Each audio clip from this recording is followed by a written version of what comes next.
Coucou les amis, bonjour, bonjour, j'espère que vous allez bien. Eh bien moi ça va bien, bien, bien. Il fait grand soleil, on est super, c'est super agréable, c'est le printemps, voilà. C'est super. Donc nous voici pour la vidéo pour les aspects de la Lune et l'horoscope solaire. Donc il y a un horoscope solaire et un horoscope lunaire, d'accord? Parce qu'en fait, il y a les deux. Et là, en ce moment, en fait, aujourd'hui, pile poil, alors tout à l'heure, je l'ai regardé, hein. J'ai voulu regarder, punaise, ça m'a claqué les yeux. Effectivement, l'éclipse se voyait. On voyait au niveau du soleil, il y avait un petit endroit noir. Ouais, mais ça fait vachement mal aux yeux. Donc voilà, la Lune est pile poil avec le soleil, donc les éléments, les, euh, les ressentis sont un peu liés, d'accord? Donc, je vais commencer avec la nouvelle lune. La nouvelle lune, elle est en bélier. Donc, nouvelle lune en bélier, c'est le printemps, c'est le début, c'est réellement le début de l'année là. Hein. Au niveau universel, le début de l'année, c'est le printemps. Hein, c'est pas... on commence au printemps avec le réveil des énergies, le réveil de la nature, le réveil de tout ça. Et en fait, c'est un cycle, d'accord? Donc là, on est dans cette dynamique-là. Il y a un redémarrage de la dynamique, un renouveau. J'ai mis un foulard parce que je suis un petit peu... Voilà. Un renouveau et c'est le moment de faire peau neuve, en fait, d'accord? Là, c'est vraiment le moment de faire peau neuve. Alors, pour qui? Bon pour les béliers, les lions, les sagittaires, les gémeaux, les verseaux. Essayez de noter. Parce qu'en fait, il va y avoir un méli-mélo et un mélange avec entre la Lune et le Soleil, parce qu'en fait, comme les deux sont dans le même axe, on a les mêmes planètes partout, et voilà, c'est un petit peu... voilà. Mais il y a différents aspects quand même. Donc voilà. Par contre, il faut falloir faire attention pour qui les premiers décans cancer, les premiers décans capricorne et les premiers décans balance. Yes, je suis dedans. D'ailleurs, je vais le noter parce que moi, ça, il faut que je le fasse. Voilà. Et ça va nous provoquer des agacements et de la patience. Hein. On va être un petit peu pressé que ça avance vite, pressé. Alors, moi, je suis déjà comme ça de démarrage. Donc là, cette semaine, je pense qu'il va falloir que je fasse un petit peu attention. On a Mercure en bélier aussi. Alors, je vous préviens, il y a énormément de planètes qui sont ensemble dans le même ensemble, d'accord? Donc, voilà. Donc, on a Mercure aussi qui est en bélier. Mercure qui nous parle de communication, de sens de l'adaptation, d'écoute, le fait d'arrondir les angles, d'avoir de la souplesse, de la diplomatie, de poser les choses sur la table calmement et de discuter. Voilà, c'est ça. D'accord? Donc pareil, hein, pour ces signes-là, très bon pour les bélions, les béliers, les bélions. Les béliers, les lions, les sagittaires, les gémeaux et les verseaux. D'accord? Et on a Vénus. On a Vénus en poisson. Alors Vénus en poisson, elle, par contre, elle approfondit les liens. Vénus, c'est tout ce qui est l'affectif, c'est tout ce qui est le relationnel. Et les poissons sont un signe d'eau, donc un signe émotionnel. Donc là, on est dans une situation où on approfondit les liens affectifs, on fait attention, on va prendre des gants, on va prendre des pincettes, on va être doux, on va être gentil, on va être dans l'empathie, on va être...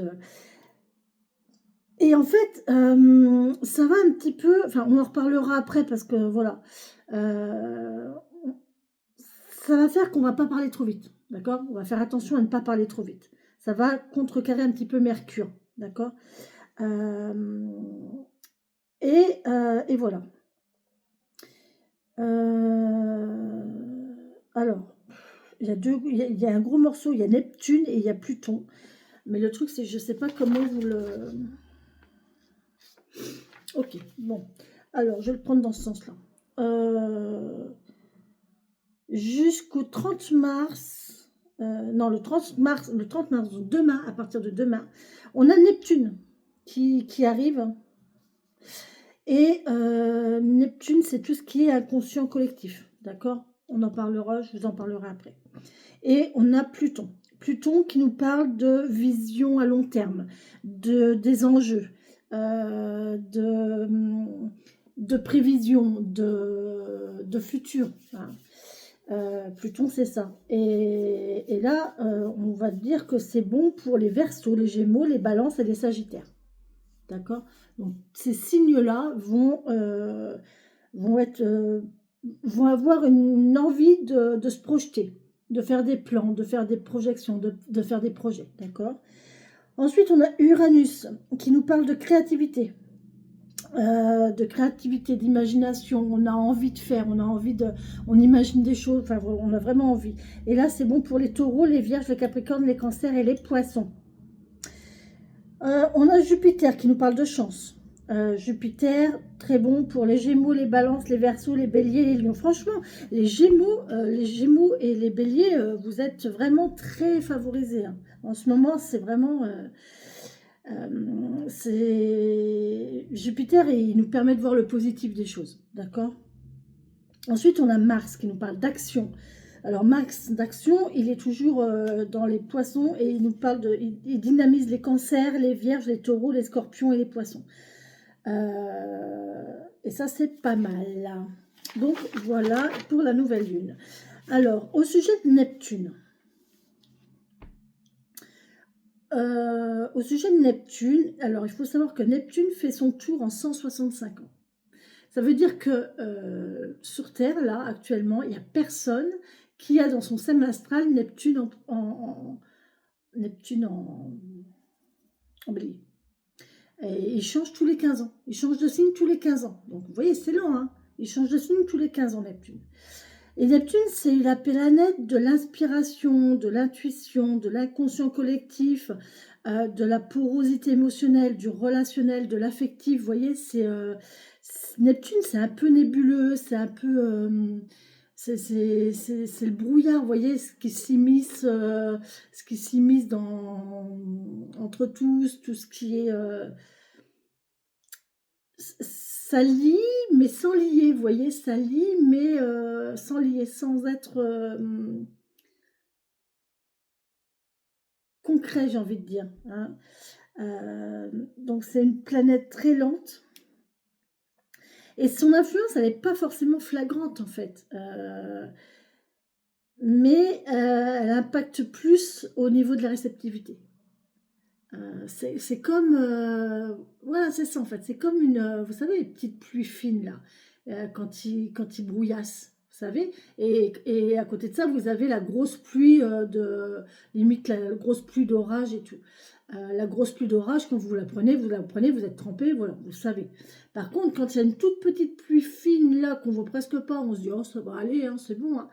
Et puis, ben, en fin de compte, vous allez vous retrouver plus trempé et à la limite, vous risquez plus d'être malade avec cette petite pluie fine qui n'est à peine perceptible qu'avec la grosse pluie de... Voilà. Et vous voyez, c'est un peu ça en fait. Hein, Neptune, c'est un petit peu ça. Donc, plus de réceptivité, plus d'impact à ce niveau-là, plus d'illusions, attention aux illusions et... au fait de se faire des idées, hein, de s'imaginer, de se faire des idées, ou alors des choses qui sont pas très... on prévoit, mais c'est assez... c'est pas stable, il n'y a pas de concret... Enfin, il n'y a pas de cadrage, et on n'a pas pris, on n'a pas fait de plan, ou, vous voyez, c'est quelque chose comme ça. Donc là, Neptune, il va être en bélier. Donc, il faut faire attention parce que là, il y en a qui vont avoir tendance à... Neptune en bélier, ça donne un aspect d'aventure. On a envie d'aventure, on a envie d'évasion, on rêve, on a tendance au sensationnel, une vision idéologique des choses, ou même au mystique. C'est pas mal pour tout ce qui est mystique, tout ce qui est ressenti, tout ce qui est voilà, tout ce qui est très subtil, mais dans l'invisible et dans l'inconscient, d'accord?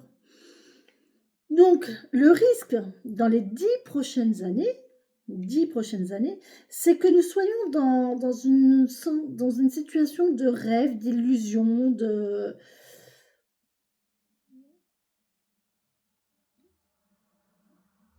de se faire des idées, de rêver à quelque chose d'idéal, quoi. Voilà, alors, ça peut être pas mal parce que on a Pluton aussi qui est là. Et en fait, Pluton, il va essayer de recadrer tout ça. Donc, en fait, on a tout cet aspect de Neptune qui est un petit peu globuleux, qui est un petit peu j'ai envie de dire visqueux, vous savez, c'est et Pluton qui va dire bon, voilà, il va essayer de recadrer un petit peu ça, donc ça peut faire la balance, ok. Ça va nous apporter quoi tout ça? Eh bien, ça va nous apporter de l'inspiration, de l'intuition, beaucoup de ressenti. Pour qui? Pour les béliers, les lions, les sagittaires, c'est positif. Les gémeaux, les verseaux aussi. D'accord? Donc, bélier, lion, sagittaire, gémeaux, verseaux. Vous allez avoir cette capacité à ressentir, à, à évaluer, à être un petit peu subtil, d'accord? Et par contre, attention aux flux, aux illusions pour qui? Eh ben pour les premiers décans cancer, émotivité plus. Les balances, les premiers décans de balance et les premiers décans capricorne, mais pas trop les capricornes, parce que les capricornes sont c'est un signe qui est très voilà, les capricornes sont quand même cadrés, ils ont une capacité à gérer les capricornes et en fait c'est pour ça qu'on oh, ben, je cherchais partout, c'est mon thème astral. Ah non, c'est pas le mien. C'est pas le mien. Bon, tant pis.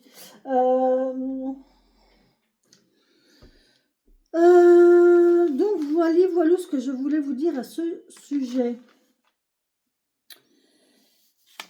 C'est pareil, si vous voulez, on en parle dimanche demain pendant le live, hein, demain soir pendant le live, on pourra en reparler si vous voulez. Maintenant, on va passer au soleil. Donc à l'horoscope normal. Mais vous allez voir que je vais redire des choses que j'ai déjà dit en fait au niveau des voilà. Donc là, on est dans une tendance mercurienne. Donc les signes qui sont gérés par Mercure sont les Gémeaux et les Vierges. D'accord? Les Gémeaux, ils ont une disposition à apprendre de choses nouvelles. Ils sont toujours dans la curiosité, dans le renouvellement, envie de découvrir tout le temps. Et ça, c'est pas fou, hein, parce que moi, j'ai une planète en Gémeaux. Punaise, j'ai pas pris mon téléphone. Moi, j'ai Mercure dans ma carte, dans mon thème astral. Et on a la Vierge, et je suis ascendant Vierge, qui aime son organisation, ses rituels, ses habitudes, ses cadres, qui aime bien être structuré, qui évite toujours de se disperser, de faire... Les Vierges un peu plan-plan, voilà, hein, on est ok, les Vierges un peu plan-plan. Et là,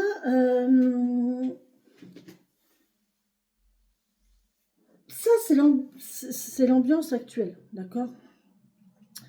Le changement, c'est que le soleil passe en bélier.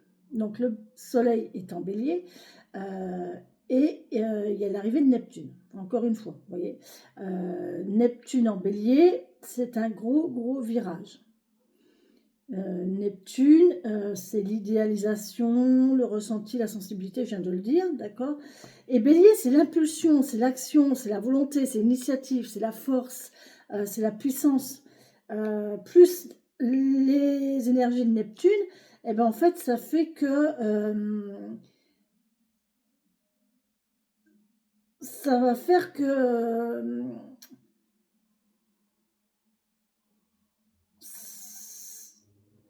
on risque de partir bille en tête en fait.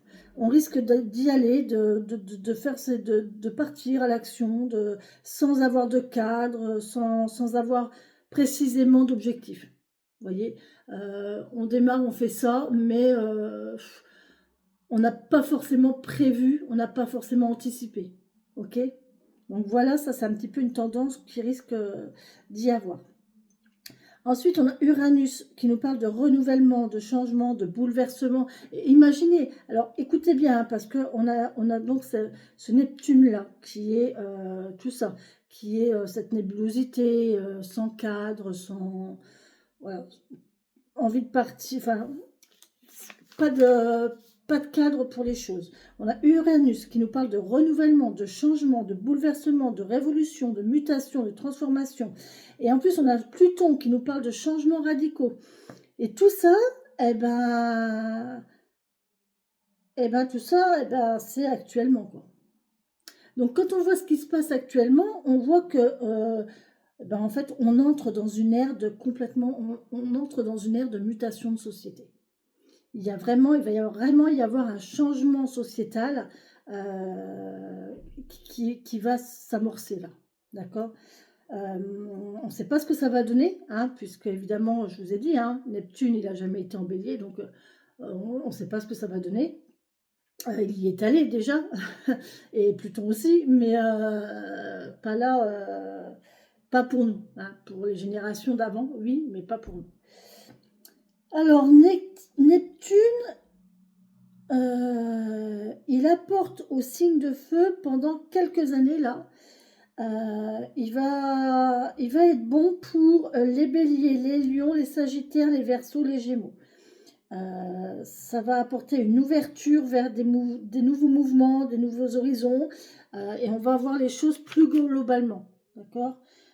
Ça va être pas mal. En revanche, encore une fois, hypersensibilité plus pour les premiers décans cancer, les premiers décans balance vont être émotivité plus hypersensibilité pour les cancers.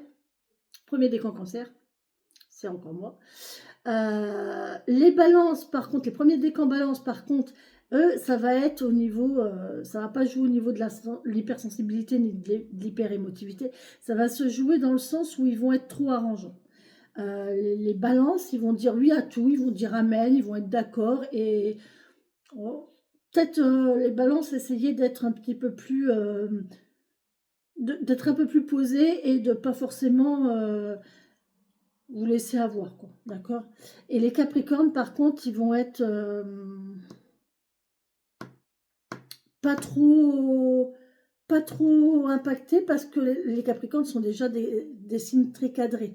Donc le cadre du capricorne fait que ça va un petit peu recadrer tout le côté expansif des deux autres, d'accord, de Neptune. Alors ensuite, on a donc Soleil en bélier, hein, donc on l'a dit, très bon pour les béliers, les verseaux, les lions, les sagittaires, les gémeaux. Mercure, alors c'est pareil, punaise, mais alors ça c'est hallucinant. Mais je l'avais dit, hein, on l'avait dit quand on a fait les... à la fin de l'année, je crois que j'avais fait une vidéo à ce sujet. C'est incroyable, hein. Cette année, on a plein de mouvements planétaires et on a plein de planètes qui vont se retrouver dans le même axe, dans le même circuit. On va avoir des gros agglomérats de planètes là, qui vont être ensemble. Donc, et donc, on a Mercure, on a le Soleil en bélier, on est d'accord? Ok. Là-dessus, on va se retrouver avec Mercure qui va venir, on va avoir Vénus qui va venir, et Saturne qui va être là aussi. Ok. Donc, Vénus rentre lundi en Poisson. Ça, je vous l'ai dit. Ça va apporter tout quoi, tout ça? Alors, Mercure, Mercure, il apporte de la communication. Vénus, c'est tout ce qui est affectif, et Saturne, c'est tout ce qui est prudence. Donc, intuition, ressenti, communication, affection, charme avec Vénus, délicatesse, sagesse, recul, retenue avec Saturne, prudence et pondération aussi avec Saturne. Donc ça va être très très bon pour les poissons, les cancers, les scorpions, les capricornes et les taureaux. D'accord. Pour ces 5 signes-là, c'est génial. Alors, Mercure est en rétrograde jusqu'au 8 avril et Vénus est rétrograde jusqu'au 13 avril. C'est pour ça qu'en fait, qu'elles se retrouvent dans la même truc, c'est pas dans le même axe. C'est parce qu'en fait, les planètes, elles tournent, mais comme on est... c'est pas un mouvement complètement circulaire, c'est comme... et comme on n'avance pas tous à la même vitesse, il y a des moments, vu de notre planète, pour ceux qui étudient les astres et qui regardent avec leurs engins, avec leur télescope, je sais pas, je sais pas quoi, et ben en fait, ça donne un effet comme si la planète, elle faisait demi-tour, en fait. Vous voyez, c'est ça, en fait, quand une planète rétrograde, ça donne l'effet d'une planète qui fait demi-tour. Donc là, on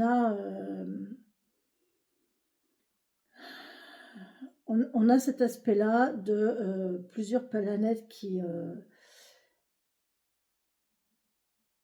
font demi-tour. Donc Mercure rétrograde jusqu'au 8 avril et Vénus qui rétrograde jusqu'au 13 avril. D'accord? Donc on a Mars en Cancer toujours jusqu'au 18 avril. Mars qui nous apporte de l'énergie. Mars, c'est la planète de l'énergie, du travail, de l'action. D'accord? Pour les cancers, les poissons, les capricornes, les scorpions. Non. Cancer, scorpion, poisson, taureau, vierge. Par contre, ça va fatiguer les troisième décan bélier, troisième décan cancer, troisième décan balance, troisième décan, enfin les capricornes.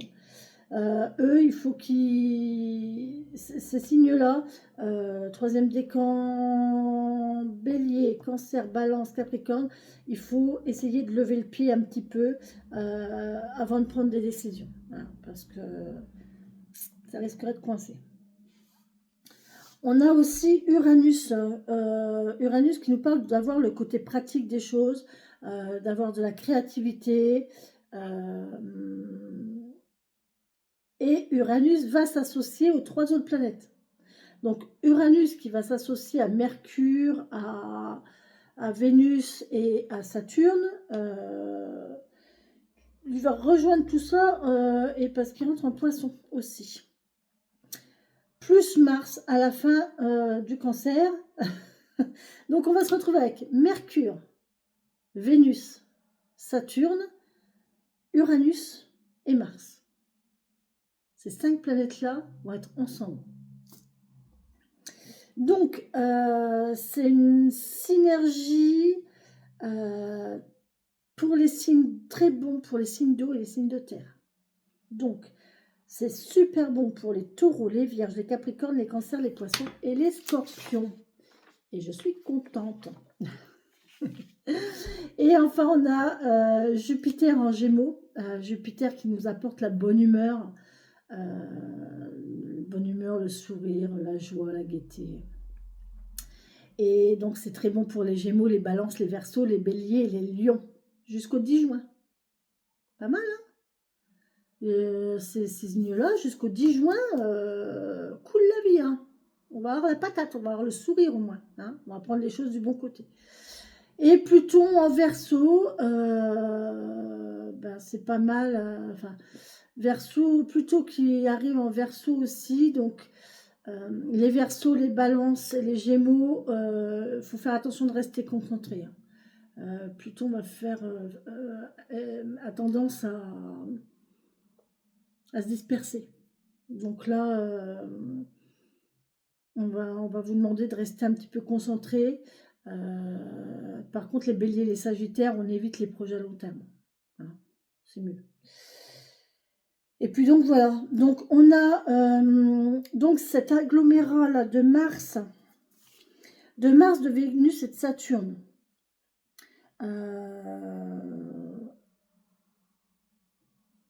Saturne, alors c'est pas mal en fait parce que enfin Saturne va inhiber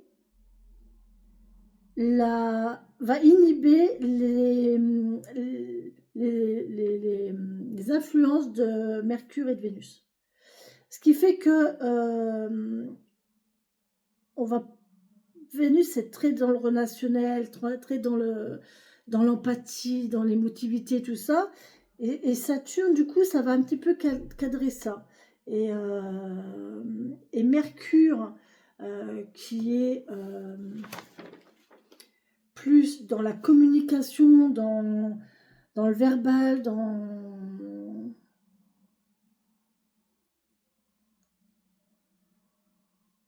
c'est pareil, Saturne va améliorer ça. Mais en fait, c'est pas si mauvais que ça. Mais bon, on verra bien. On verra bien. Moi, j'aimerais bien voir vos ressentis quand même. Et ça, je vais le garder parce que... Et je vais même le retravailler. Je vais retravailler ça, je pense, je sais pas quand. Ah oui, mince, on est samedi déjà. Punaise. Parce que j'aurais bien voulu qu'on en parle demain soir pendant le live. Ok? Donc, c'est qui les grands gagnants de tout ça? Ben, c'est les béliers. Hein. Les béliers, les gémeaux aussi. Les béliers, les gémeaux, c'est pas mal. Taureau, les capricornes. Attention, enfin, les signes qui sont les plus... le signe le plus sensible actuellement, c'est le cancer. Franchement. Parce que on est impacté par Vénus, on est impacté par Pluton, on est impacté par Neptune. Le cancer étant un signe d'eau, vous voyez, tous ces trois planètes-là vont nous impacter. Donc attention les cancers, côté émotionnel, côté... alors on peut avoir un côté intuitif qui va être surdimensionné, ça, moi ça me va très bien, je suis très contente. Mais on peut aussi être dans l'hyper-empathie, dans l'hyper-émotivité, dans les élans affectifs, dans le trop, quoi. Dans le trop. Donc, il faut faire attention. Hein. Je pense que ça, il faut vraiment... Mais sinon, c'est bien. Moi, je suis bien, là. Moi, franchement, je suis... je ne sais pas pourquoi, je ressens un très grand enthousiasme. Un très grand enthousiasme, oui, c'est ça, à l'idée de toutes ces planètes qui sont coordonnées, parce qu'on va avoir plein d'influences, en fait, qui vont nous impacter. Je pense qu'individuellement, ça va être assez sympa. Par contre, collectivement, ça va être un bordel. Je pense que ça va être le bordel. Parce qu'on a beaucoup voilà, avec Pluton et Neptune, qui sont des planètes nébuleuses, qui sont des planètes qui amènent du changement, qui amènent du bouleversement, qui amènent des réorganisations, mais à côté de ça, il y a Saturne et Uranus qui vont cadrer, donc c'est peut-être pas plus mal. Hein. On verra bien, de toute façon, on verra bien. On ne sait pas ce que ça va donner. Je ne sais pas s'il y a déjà eu ce genre de configuration, j'en sais rien. Moi, je vous ai dit, hein, je suis pas astrologue. Je reprends les vidéos de Monsieur Espier. Je mettrai en descriptif. Hein, Monsieur Jean-Yves Espier, qui fait des vidéos géniales, mais c'est d'une simplicité, et en fait, moi, je l'écoute, et c'est très facile à comprendre, hein, c'est très, très facile à comprendre.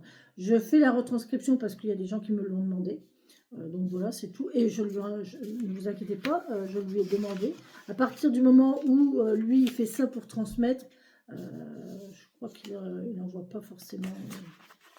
Mais franchement, c'est très très bien. Moi, je vous invite à aller voir sa chaîne. Hein. Je vous invite à vous abonner. Abonnez-vous à sa chaîne. Il est vraiment très très bien. Et vous voyez, j'étais pas très axée astrologie. Lui, il appelle ça astrologie.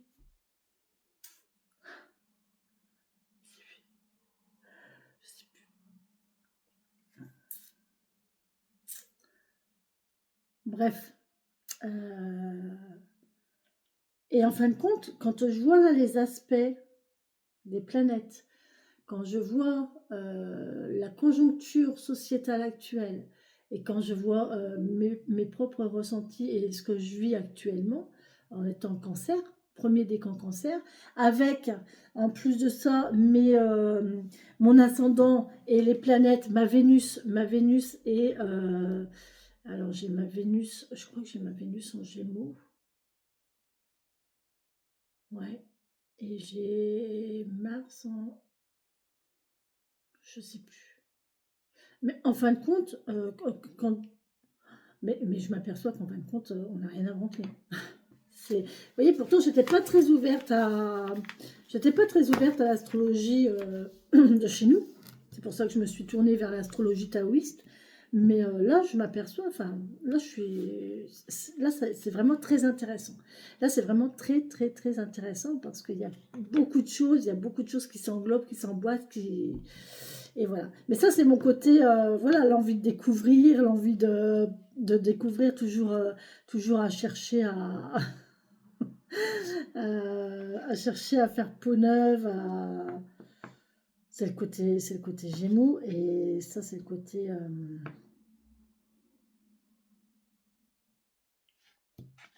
C'est quoi que j'ai dit tout à l'heure?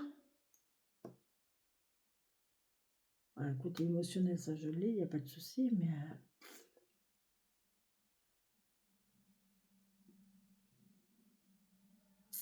Neptune en bélier, d'accord, ok. Oh, je me suis retrouvée tout à l'heure dedans.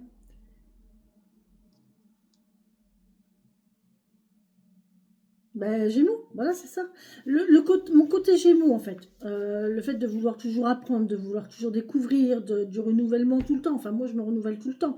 J'ai besoin, j'en ai besoin. Et puis, d'un autre côté, j'ai mon ascendant vierge, là, qui fait que, bah, il y a un truc d'organisation, d'avoir des... J'aime bien les rituels. Moi, j'adore avoir des rituels, j'adore mes rituels, j'adore avoir des habitudes, j'adore tout ce qui est cadré, tout ce qui est structuré. Euh, mais j'ai quand même mon côté Gémeaux. Je ne sais plus quelle planète j'ai en Gémeaux. Mais mon côté Gémeaux, en fait, prend le pas quand même sur mon ascendant. Donc, vous voyez, vous avez beau dire je suis cancer ascendant vierge. Eh bien, en fin de compte, il faut regarder les autres planètes parce que les autres planètes prennent l'ascendance sur votre ascendant et sur votre signe aussi. Ils vont impacter votre signe en passant au-dessus l'ascendant. Moi, je sais que pourtant, vous voyez, ascendant vierge, bah, mon côté Gémeaux, il passe au-dessus de mon côté vierge. Parce que je ne suis pas très organisée. Ah, par contre, j'adore les rituels, mais j'arrive pas à m'en mettre. Vous voyez? J'adore les rituels, j'adore tout ce qui est ritualisé, mais je n'aime pas, je ne sais pas, je ne sais pas me les appliquer à moi-même. Voilà. Et ça, c'est le côté Gémeaux qui toujours, voilà, les Gémeaux, c'est des adolescents perpétuels, quoi. Donc, voilà, on apprend, on fouille, on découvre, et puis on passe à autre chose, et puis, voilà, c'est ça, en fait. Vous voyez? Des fois, les Gémeaux, ils peuvent avoir... Enfin, moi, mais je pense que ça vient de mon côté Gémeaux. Moi, je fais 50 trucs en même temps, hein. Là, j'ai une, deux, trois formations en cours. J'ai trois formations en cours. Voilà, je sais pas me contenter d'un seul truc parce que ça me lasse. En fait, ça me lasse, ça m'ennuie. Je trouve ça lourd, je trouve ça pesant, je trouve ça. Alors que, ben non, c'est pour ça j'ai besoin que ça. J'ai besoin d'activité, d'émotion, des besoins, quelque chose qui m'apporte, qui me nourrisse l'âme, qui me nourrisse l'esprit, qui me nourrisse... Voilà, voilà. Bon, bref. Donc, essayez de voir dans votre thème astral votre signe, votre ascendant, euh, votre, votre Vénus. Votre Vénus, dans quel signaler, et votre Mercure, parce que c'est la communication Mercure, dans quel signaler, et votre Mars, dans quel signaler. D'accord, et de là, vous aurez vraiment votre profil vraiment intéressant. Vraiment. Euh, on- Voilà, voilà, voilà, voilà. Sur ce, je vous laisse, je vous fais de gros bisous. Et je vous refais une vidéo ben, aussitôt pour le chèque d'abondance par rapport à la nouvelle lune. Bisous, bisous.